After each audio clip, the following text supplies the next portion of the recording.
Hey, welcome to the Travel Ones podcast. Today, my guest is Jimi Haha from the band Jimmy's Chicken Shack.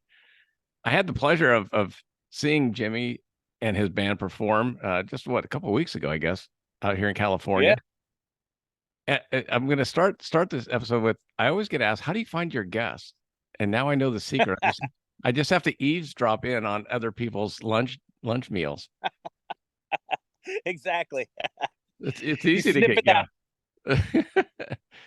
You know, I was so happy to go see you perform at St. Rock and Hermosa, and then obviously I had to wait for you to get back off tours, and you're back home now in Annapolis, Maryland. Uh, Yep. it's pretty cool that you 30 plus years of being Yep. a performer, singing, got it going on. It was pretty cool to see your fans are way into your music. Well, that's a good thing. It's absolutely. I was sitting because I was kind of at first I was way in the back because it was just crowded. And then I went kind of side stage and I was looking at your fans, and a lot of them were singing word for word everything you were doing up there. I Yeah, it's pretty cool. was going to say, how that's got to be pretty cool to. Oh, it's the best compliment in the world, and especially because we hadn't been out to the West Coast in quite a few years, so it was good to get back out there. But also, a lot of people were like, "I didn't think you were coming back out here," and I Yeah, was like, "Well, yeah, here don't count us out yet." here we are. Yeah. Well, in addition to just being the lead singer of a rock band for the last 30 years, you got a lot of other things going on. You got, well, let's start with the important part, the wife and the children. Yeah. Well, I got a daughter in high school. Yeah, yeah. Well, yeah. I mean, dude, I was dress shopping, wedding dress shopping with my oldest daughter this weekend. So, Oh, nice! Congrats. yeah, yeah. And then I got the grandbaby, so I'm right there with it. Yeah. Nice. Oh. But so you have the publishing of Upstart, which is Upstreet Art, Yep, which Upstart in which magazine. is Yeah. that's very cool that to make a publication about your home, about Annapolis, and really helping out the other artists of the area. And then you're also a painter as well. So Yeah.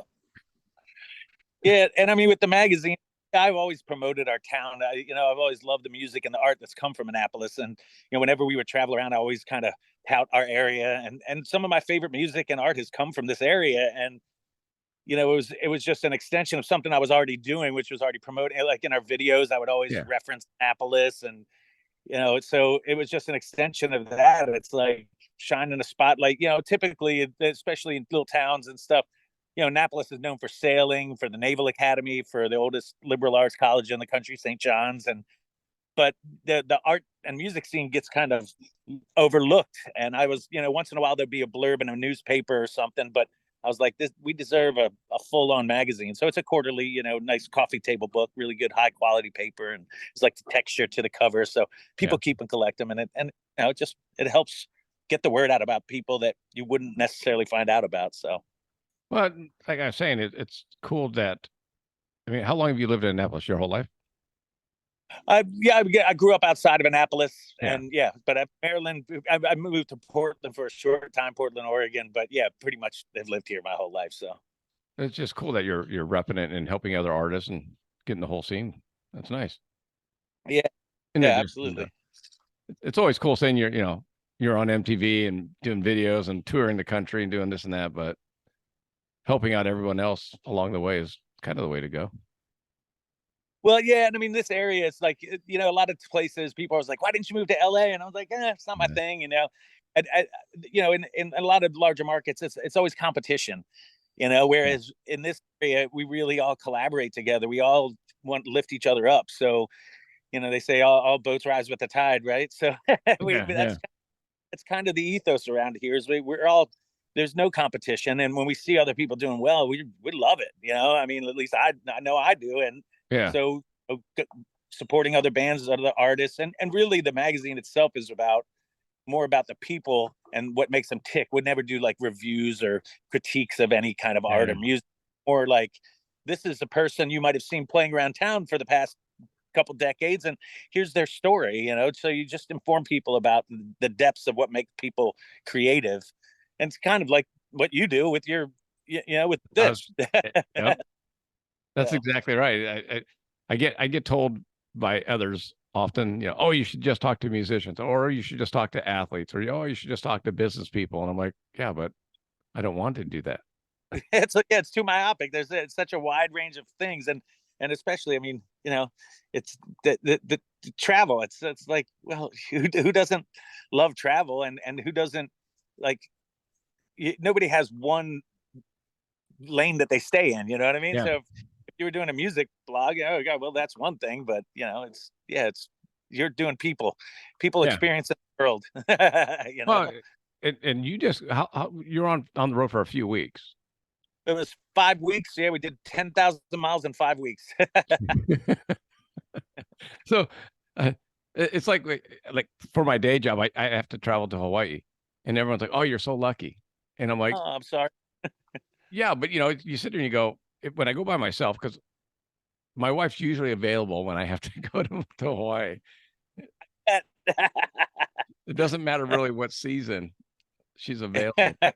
But when I go by myself, it's like, because I'm island hopping. I used to have stores on 4 different islands. So I'd go to Oahu for one day, then I'd fly over to Maui for one day, then I'd go to Kauai for one day, and then I'd go to the Big Island for 2 days, you know.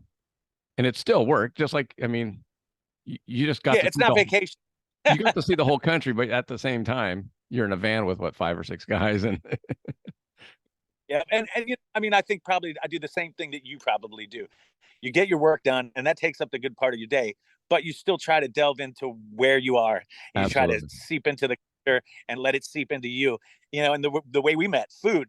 We were having lunch at a great spot, and that's kind of part of that whole experience. So when we were traveling, sure, we were driving a lot of miles every day, and Yeah. having to get there, do sound check and everything. But when we had days off, or if we had a little extra time, we went to Bryce Canyon. We did a bunch of really fun, stuff. And when we left Hermosa, we had to play up in Santa Barbara, and we were a couple hours early, and we stopped at Santa Claus Beach. And I'm like, everyone's getting in this water. We Yeah. didn't drive all the way across. We did not get in the Pacific Ocean. It was warm. We went swimming. It was just, I think if you can whittle out little moments of time for you to have an experience within the time that you're doing your Yeah. work, and I'm preaching to the choir here, because that's exactly what you do. Yeah. But yeah, and that's that's where the title of my show comes from. When I was traveling for my day job, and I'm a 100% commission salesperson, so kind of like you, it's like Yeah. if no one shows up, you don't get paid. Yeah. I always when I was driving, when I had to drive to Northern California or Arizona or Vegas or San Diego, I would just focus on, oh, I got to, here's how much I have to sell. Here's how much, because I got to make, and the gas has cost me this much, hotels cost me this much, food's cost me this much. So I need to sell this much to break even. I need to make this much to make, and it ended up stressing me out. And so I found ways like you, and really how we started talking was you were talking to the bandmates about going up the one through Malibu instead of the freeway. And I'm like, do it. I do that every Yeah. time I come home, because Yep. that's my Exactly. win for the day. That's my travel win. So I can go, I no longer think about just making the money on the travel. I'm like, oh, what am I going to see this trip? I'll stop at this museum, or I'll stop. And you were the same way with your guys. You're like, oh, Big Sur, we got the redwoods, and do all this. You got to cash it in, man. And I mean, Route One never gets boring. Like it's Yeah. never not a cool drive. And like, why sit in traffic on a highway? When my daughter and my wife, when we go camping, we don't ever make plans. We've gone, cross country a couple times. My daughter's 15. By the time she was 10, she'd been to 32 states. Yeah. We go camping. It's like, we don't make plans. We don't have a schedule, and we certainly don't take the main roads. It's like, Yeah. take the long way home, or wherever you're. We've discovered so much fun stuff by ending up, taking going off the beaten path, and those are the wins. Yeah, and that's dude. Last week or the week before, I was in Sedona, but we didn't take the same road there or back. We just wanted a big loop Right. because I didn't want to travel Yeah. back on the same road. So Yeah. Yeah. Absolutely. That's a beautiful place too. it was unbelievable. Yeah, it was my first time there. And Oh no. I was born in Phoenix, but I'd never been. We never came through Sedona, so The vortex somehow eluded you. I found it. It was cool. Yeah. Yeah, it was Great. beautiful. Yeah, my brother-in-law lived there for quite a while, and so Right. I've been out there a few times, and just yeah, it's a majestic place for sure. Yeah, just like it, kind of a similar view. Our RV was parked right next to a creek, so No, nice. that, Yeah, I mean, as that's one thing, especially when I'm traveling.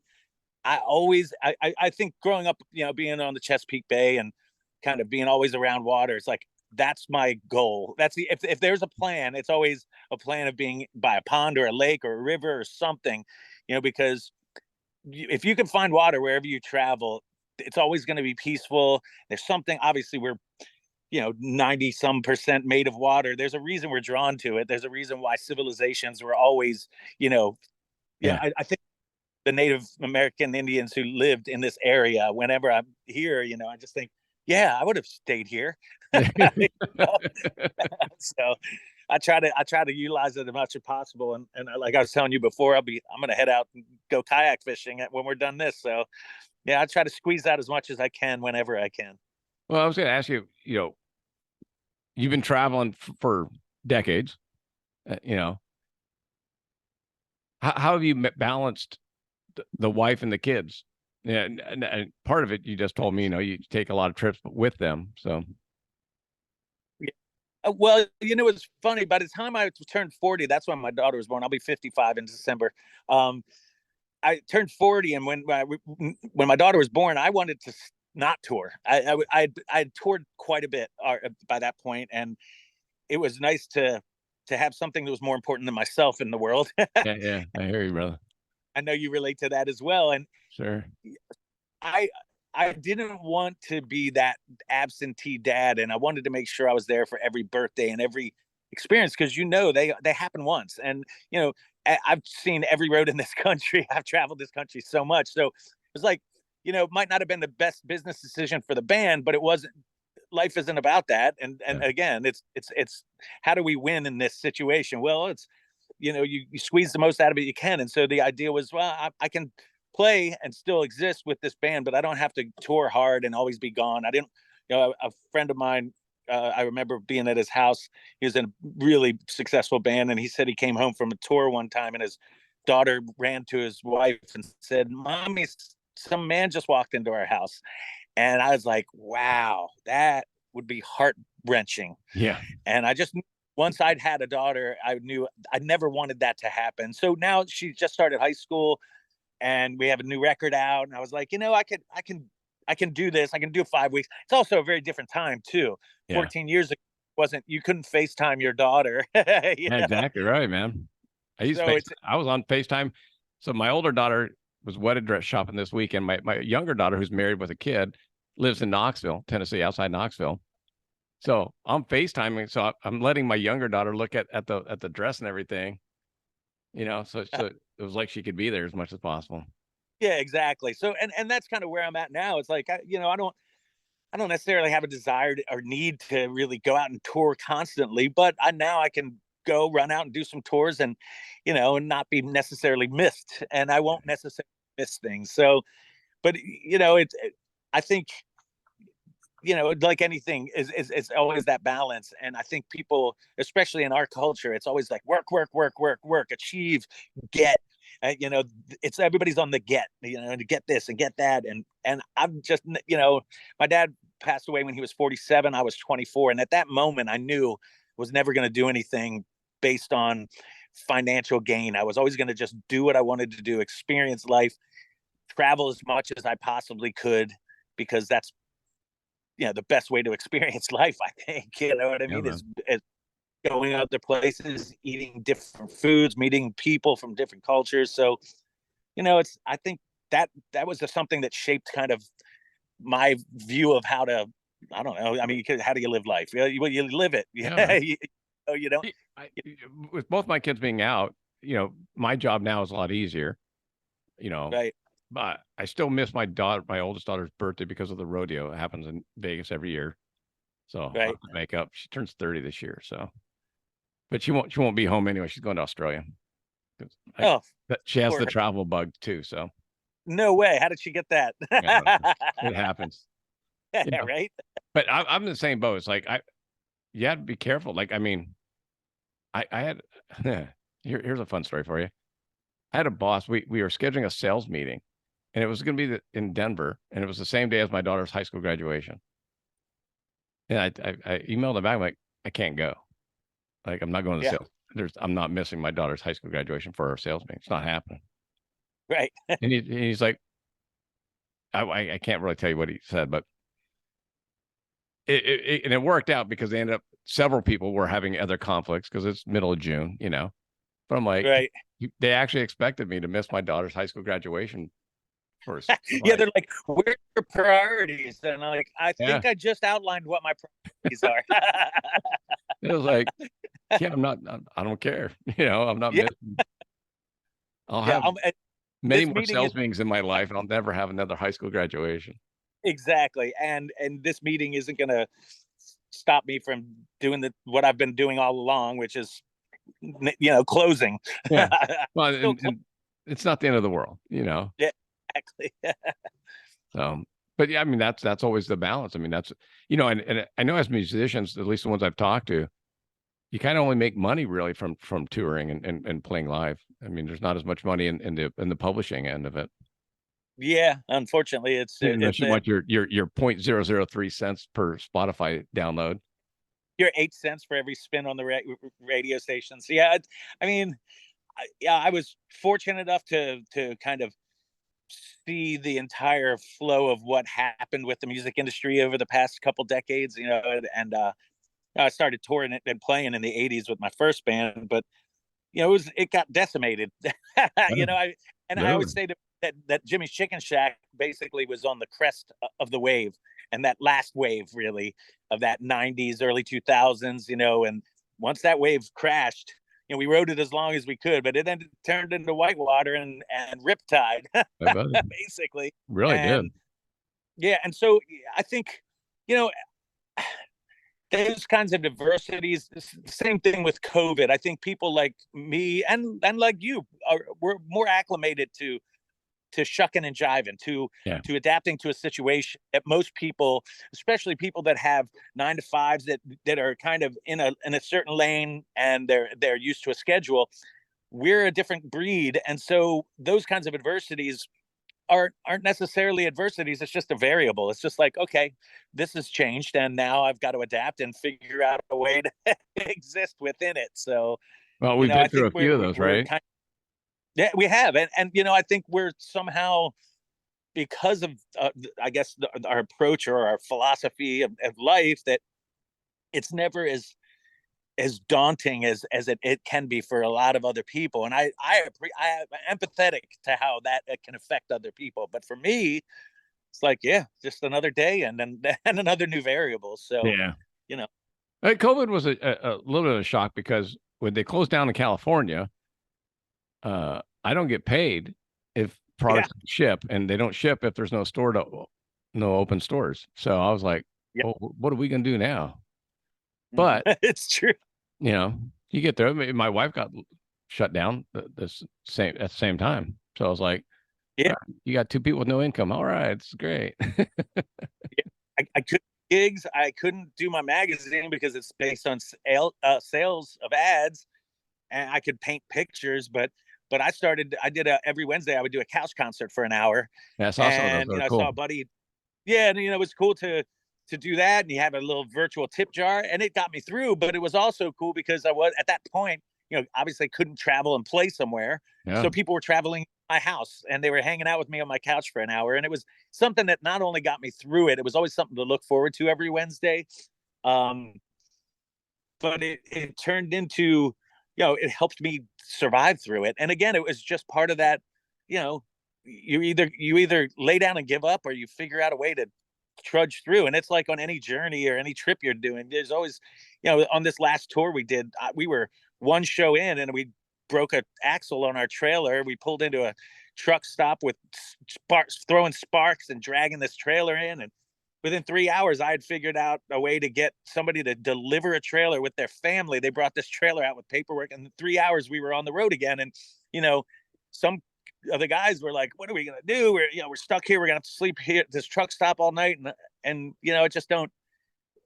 You just, I think being somebody who travels and somebody, you know, who that's part of their life, you just figure out a way. No, that, you know, the journey never stops until you stop, until you Yeah. give up. And so, you know, we powered through it, and every little bit of, you know, kind of every speed bump that we hit on this tour, it's just another thing. And I think for some of the guys who don't necessarily get out as much or haven't really toured that much, they were like taken aback by it and like, oh wow, okay, so Yeah. we can make it through all these things.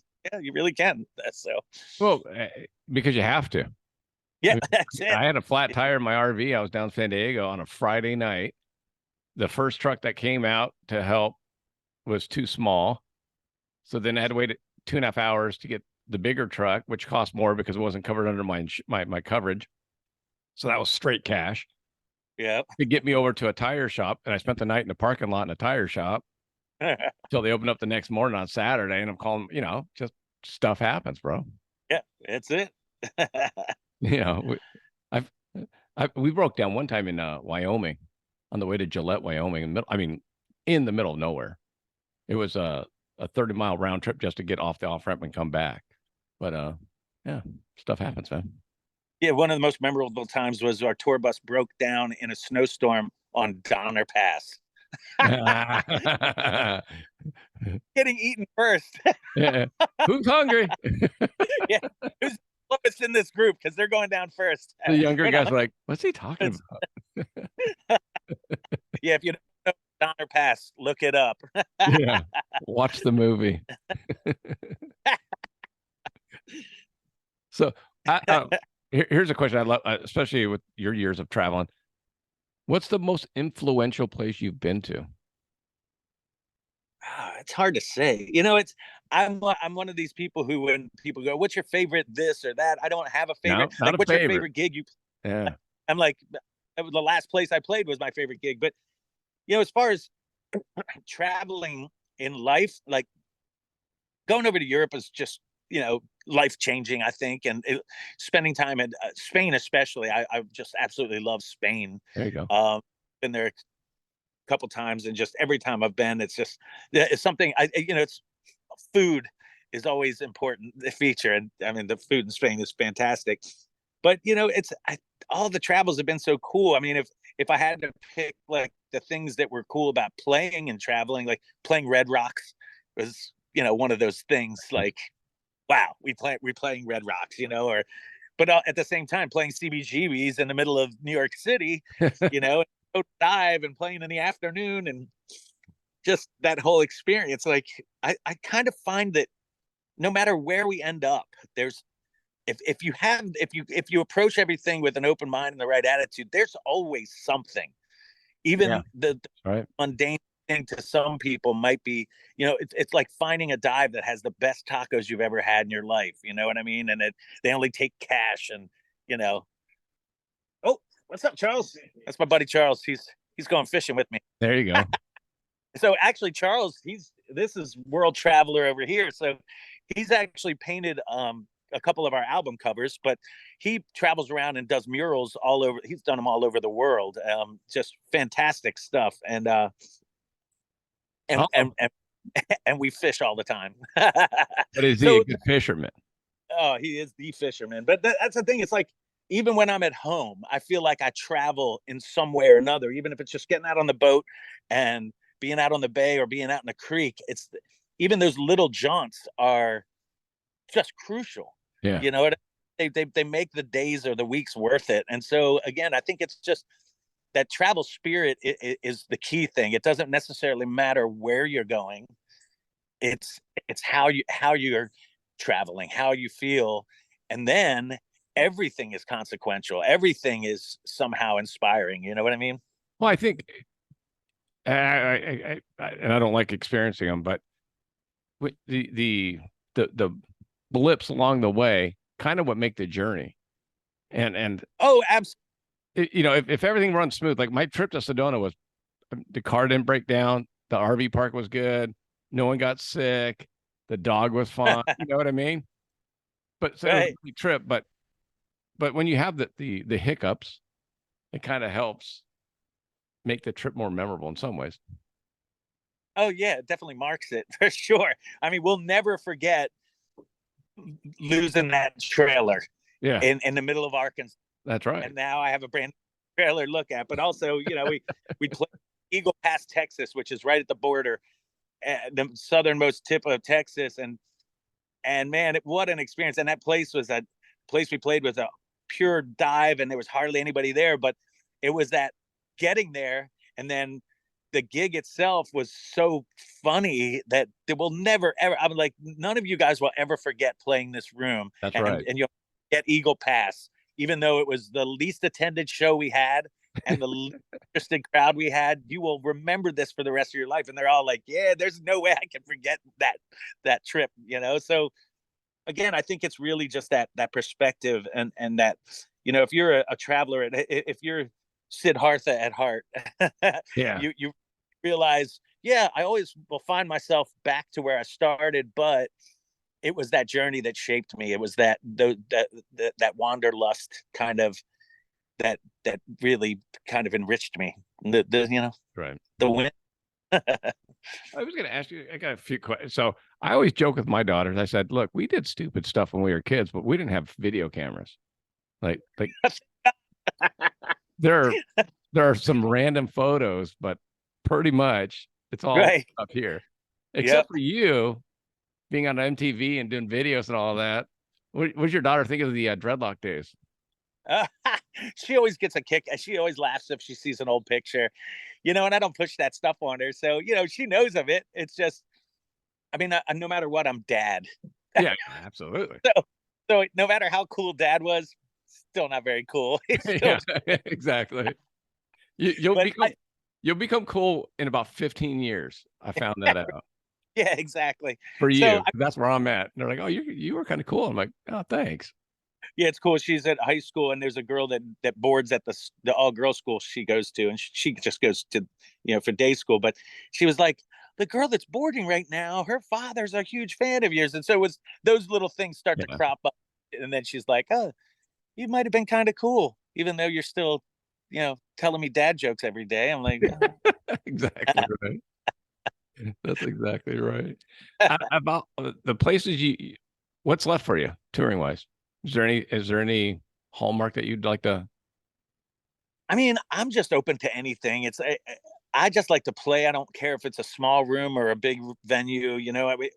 And probably, we have a few shows this year that are fairly local: Pennsylvania, Virginia, Maryland, and then in the spring we're going to be going down to Florida to do a couple shows. Like we're doing a cruise with a bunch of bands and out of Orlando, and then we're doing a radio station festival. So last spring we went down and did Key West, and we had played a few shows, but we had a few days off. And just I call them band field trips. It's like Yeah, these they're not tours anymore to me. They're all band field trips, and we're just going to play and to play music as well. So it's like I hope in the spring we'll do a thing down the east coast of Florida and back, and hopefully get some time in Key West and play a few shows. And I'm just open to it all. I'd love to tour Europe and you know get out to different countries and play music as well, because we've gotten some airplay over the years in different countries. So yeah. I'm just I think again that's another thing of traveling well, is just being open to all of it. I have a tattoo. It says it's it says yes. I'm in the church of yes, and Dude, so go. you Yeah, know it's like most of the cool things that happened in my life never started with the answer no. It was always yes. Like, hey, are you down with doing that? Yes. And like we had a day off up in Cedar City, Utah. And a couple of guys were just like, I'm staying in the hotel. I'm like, well, we're going to a slot canyon up north of Bryce Canyon. And we took the trailer off our 2-wheel drive van, and we didn't realize that it turned into a clay road. So it was me and the guitar player, and we ended up driving it, and we're like, I don't even know if we're going to make it up these hills. And we'd had this van. I mean, I was like, if it starts to rain, we're stuck back here for yeah. days, because the clay roads will just get so slippery. We made it like 10 miles and realized we had another 10 miles on these clay roads. And we're like, should we go?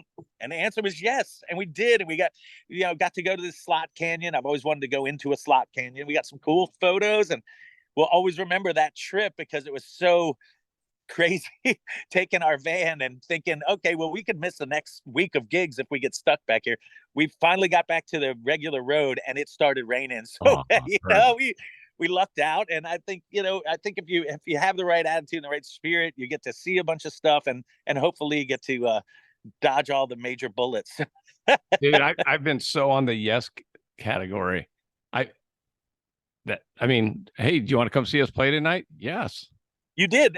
We were eating lunch and we were like, hey, we're actually playing up the street. And you know, I'll say this: I meet a ton of people in those circumstances, and oh sure, we'll come out. And, you know, but I met some people when we were in Hermosa, and they were staying at a hotel, and they were from Australia, and I was like, hey, I'll put you on the list, you know, and they didn't show up. You showed up, Yep. and it was awesome. I'm with the yes part, man. I mean, I've said yes to a few things that I would have said no to, and it always led to something pretty cool, you know? Yes. Yeah. Because I know what's at home. Yep. You know, and I don't know what's out there. So I know when I was especially younger, I would have said, no, I got to work tomorrow. I got this. I don't want to be tired for, you know. Now I just go, yeah, that'd be cool. Yeah. No is a very rare answer for me, and typically, if I do say no, it's usually for a pretty good reason. Yeah, yeah. Yeah. Like, hey, do you want to go into a 4-man submersible that's run by an iPhone? Probably be no. That's a no. I I appreciate the time, man. I want you to get out there fishing and catch some perch, and you know, I see the guys kayak fishing out here in the ocean, but then like the great whites come up, and I'm like, oh no, I'm good. That's So, pretty ballsy, going yeah, out in the ocean. And yeah, that's that I would say that, you know, traveling wise, like I've never been on a cruise, and so they were like, "You want to play a cruise and you'll go to the Bahamas and Nassau?" I'm like, "Yes," but you know, I will say, from growing up around the water, you gain a great respect for the water, and all even the right. Chesapeake Bay. I could paddle out 5 minutes and I'm in the middle of the Chesapeake Bay. You know, that is it can be a precarious place. Being on the road is one thing, but when you have no land under your feet, it's an entirely different set of variables that you got to weigh and deal with. So yeah, kayak fishing in the ocean with great whites, that might be a maybe. Well, hey, just so you know, where you were swimming at Santa Claus Beach, this whole bay it's a protected great white shark breeding ground. Oh yeah, I knew. No, I knew about it, and you know, I was like, you know, it's a little cloudy the water, and you know, odds are if we're just wading in, we'll be okay. But you know, you'll probably notice. Yeah, well, I'll keep an eye out for sharks, and I've went through the water, you know, north of L.A. and north of San Diego, and stood out in the water for hours catching leopard sharks. You know, Yeah, which yeah. was really fun. And but I mean, yeah, you can always your imagination can always wander. I remember we played in Hawaii and Turtle Bay, and we were snorkeling in Turtle Bay, and then there's this one drop off, and I remember swimming out off this drop off, and it just turned into blue, and I was like, I just turned into food. Yeah, that's right. I turned into bait, and so I'm not going to swim much further. I'm going to get back into the cove. You became part of the food chain. Exactly. I remember I was snorkeling one time in San Diego in La Jolla. I was high school, just out of maybe, yeah, probably just late high school. And a calico bass would swim by, you know, and you're like, oh, that's, you know, 8-pound fish. It's a good sized fish and all that. And then a barracuda swam by. Oh yeah. And, you know, and it was a good 3 foot long, and, you know, and you're like, oh, you like you said, it's like I'm part of the food chain now. Yeah. Then when they smile at you, you have a little different respect for them. You're like, oh, Yeah, when you catch them, you're like, okay, I'm not messing with you now. yeah, Yeah. absolutely. Well, so hey, what does Jimmy's Chicken Shack have coming up? Yeah, you So got tours in spring. yeah, we're you know, again, I think we'll be doing a run down the southeast, basically getting down to Florida and back, and then hopefully we'll start working on a new record. My producer Jim Wirt, we did a record with him in Santa Monica years and in '99, and we just did our recent record with him up in Cleveland. He's actually moving his studio back to the West Coast, so it's Santa Cruz. So hopefully Oh, there you go. some point next year we get out to Santa Cruz and make another record. And yeah, I mean, I would love to link up with some more bands and do some more tours, and do some tours on our own, and just kind of, I'm wide open to it all, basically. There you go. Yeah, and as your daughter graduates, you'll find all of a sudden you're like, hey, I got all this spare time. How do I fill it? That's Yep, what I was like. well, I started the podcast after the girls moved out of college and all that. I'm like, oh, I got spare time. right. Yeah, that's when I detach the trailer and take that van out. It's got a bed in the back of the van, and that's when I do some more camping. I hear you, brother. Well, hey, man, Yeah. we'll definitely stay in touch, and I'll have to if you when you come back out to California, we'll have to somehow hook up. We'll have lunch again. There you go. At the same table. that would be cool.